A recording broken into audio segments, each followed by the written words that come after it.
जहाँ तक रहा गठबंधन का सवाल, तो उसका तो अंतिम संस्कार नीतीश कुमार ने पहले ही कर दिया। आदरणीय नरेंद्र मोदी जी से पहली बार मिला। प्रधानमंत्री जी के ऊपर निश्चित ही किसी दैवीय शक्ति की कृपा है। उस एहसास को मैं शब्दों में बयान नहीं कर सकता हूँ। श्री कल्की धाम के शिलान्यास समारोह का निमंत्रण देने में माननीय प्रधानमंत्री जी को गया था। मैं उनका आभार व्यक्त करता हूँ, मेरे निमंत्रण को स्वीकार किया। भारत के प्रधानमंत्री जी से मिलना कोई गुनाह नहीं है, और यदि ये गुनाह है तो मैं इस गुनाह की सजा भुगतने के लिए तैयार हूँ। नरेंद्र मोदी से मिलकर कैसा लगा? उनके विचारों से किस तरीके से आपको उनको लगा देखते बात करके? देखिए, मैं आदरणीय नरेंद्र मोदी जी से पहली बार मिला, और मुझे ये कहने में कतई संकोच नहीं है कि प्रधानमंत्री जी के ऊपर निश्चित ही किसी दैवीय शक्ति की कृपा है। जो अनुभूति मुझे उनसे मिलकर हुई है, उसके बाद मैं ये कह सकता हूँ कि वो एक दैवीय शक्ति के प्रतीक है। उस एहसास को मैं शब्दों में बयान नहीं कर सकता हूँ। उस एहसास को शब्दों में परिभाषित नहीं किया जा सकता है। गुरुजी, आपकी पहचान एक कांग्रेसी नेता के तौर पर होती है, किस तरीके से देखते हैं आपको उस फील्ड में? मेरी पहचान सनातन के सेवक के रूप में है। मैं भारत के साथ हूं और सनातन के साथ हूं, और सनातन वो धर्म है जो सत्य है, जो शाश्वत है। कल आपकी मुलाकात प्रधानमंत्री जी से हुई, क्या कहेंगे उसके लिए? श्री कल्की धाम के शिलान्यास समारोह का निमंत्रण देने में माननीय प्रधानमंत्री जी को गया था। मुझे खुशी है और मैं उनका आभार व्यक्त करता हूं कि भारत के यशस्वी प्रधानमंत्री आदरणीय श्री नरेंद्र भाई मोदी जी ने मेरे निमंत्रण को स्वीकार किया। श्री कल्की धाम के करोड़ों भक्त बहुत खुश हैं। सनातन धर्म को मानने वाले करोड़ों लोगों की ये भावना थी कि जिस तरह अयोध्या में श्री राम के मंदिर का काज नरेंद्र मोदी जी के करकमलों द्वारा हुआ है, उसी तरह भगवान के होने वाले अवतार श्री कल्की नारायण भगवान के श्री कल्की धाम के निर्माण के सभी कार्य प्रधानमंत्री जी के हाथों से किए जाएं, करवाए जाएं। करोड़ों भक्तों की भावनाओं का सम्मान करते हुए प्रधानमंत्री जी ने इस निमंत्रण को स्वीकार किया है। इसके लिए हम उनके आभारी हैं, हम उन्हें साधुवाद देते हैं। कल एक सोशल मीडिया पर एक वायरल भी हो रहा था कुछ पोस्ट टाइप की कि आपको कांग्रेस से बर्खास्त कर दिया गया, निकाल दिया गया। ये सवाल तो कांग्रेस से पूछो। लेकिन सर, आप इतने पुराने कांग्रेस नेता हैं और इस तरीके की ट्वीट आना, उसके बाद फिर उनकी तरफ से कोई रिएक्शन ना आना। मुझे इस पे कुछ नहीं कहना है। ये फैसला कांग्रेस को करना है, ये फैसला कांग्रेस नेतृत्व को करना है।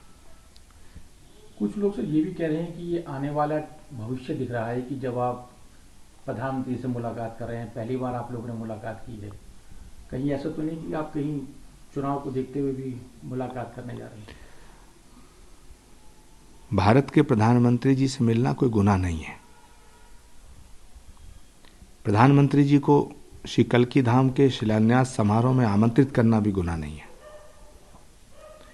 और यदि ये गुनाह है तो मैं इस गुनाह की सजा भुगतने के लिए तैयार हूं। राहुल गांधी जी की यात्रा भी चल रही है, वहां से भी पश्चिम बंगाल में गठबंधन अभी साफ नहीं दिख रहा है, तो किस तरीके से देखते हैं इसको? आपकी आने वाले चुनाव में गठबंधन किस तरीके से काम करेगा चुनाव में?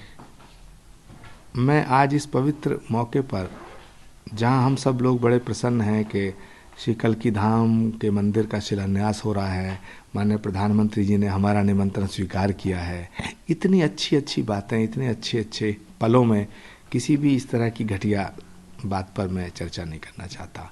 जहाँ तक रहा गठबंधन का सवाल, तो उसका तो अंतिम संस्कार नीतीश कुमार ने पहले ही कर दिया। ज्ञानवापी मामले में भी अब वहाँ पे पूजा पाठ शुरू कर दिया गया है। मुस्लिम पक्ष एक तरफ इसका विरोध कर रहा है और वहीं दूसरी तरफ हिंदू पक्ष इस चीज़ को लेकर उत्साहित है कि वहाँ पर भगवान शिव की पूजा आराधना शुरू की जा रही है। देखिए, हमारे शास्त्रों में एक सूत्र आता है, प्रत्यक्षम किम प्रमाणम। यानी प्रत्यक्ष को प्रमाण की आवश्यकता नहीं होती है। और भारत एक बहुत बड़ा लोकतांत्रिक देश है, यहाँ एक न्यायपालिका है, न्यायपालिका पे भरोसा करना चाहिए। जो फैसला न्यायपालिका करेगी उसका हमें सम्मान करना चाहिए, परेशानी काहे की है। हेमंत सोरेन को भी लगातार ईडी का नोटिस, गिरफ्तारी, उठापटक शुरू हो गई है, तो इस तरीके की जो हरकतें हैं वो कैसे देखते हैं उसको आप आने वाले चुनाव में? अब कहीं लूट खसोट होगी तो एजेंसियां काम तो करेंगी। आदिवासी होने का मतलब ये नहीं है कि करोड़ों रुपए को लूट करके अपना घर बन लिया जाए। आदिवासी होने का मतलब ये है कि भगवान बिरसा मुंडा के सिद्धांतों पे चला जाए। आदिवासी होने का मतलब ये नहीं है कि आप करोड़ों रुपए लूटेंगे और ईडी आपके घर नहीं जाएगी। ये कैसी राजनीति है इस देश में? क्या हम भ्रष्टाचार का समर्थन करेंगे? क्या भ्रष्टाचार का समर्थन किया जा सकता है? तो आप मानते हैं कि सही कदम ईडी का कि उनकी गिरफ्तारी को लेकर, और सरकार भी वहां बदलने जा रही है? मैं ये नहीं कहता ईडी सही है ईडी गलत है। मैं कहना चाहता हूं भ्रष्टाचार करना गलत है। और इस देश में अदालत है, कोर्ट है, न्यायपालिका है, उस पर फेथ कीजिएगा, उसका सम्मान कीजिएगा, भरोसा रखिएगा। अगर आप निर्दोष होंगे तो आप छूट जाएंगे। इसमें इतनी हाय तौबा करने की क्या जरूरत है? लेकिन खामोखा जरा जरा सी बातों पे नरेंद्र मोदी को कोसते रहो, जरा जरा सी बातों पे ईडी को कोसो, जरा जरा सी बातों पे सीबीआई को कोसो। देश की एजेंसियों को क्यों कोसते हो भाई? राहुल गांधी जी को भी इंट्रोगेट किया था ईडी ने, सोनिया जी को भी इंट्रोगेट किया था,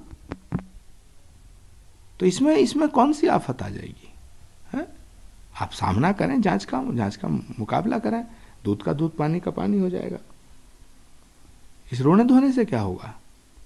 देश की जनता को बताएं कि आपने कुछ गलत नहीं किया तो आपको अदालत बरी करेगी, और अगर आपने लूट खसोट की है तो आप जेल में जाइए।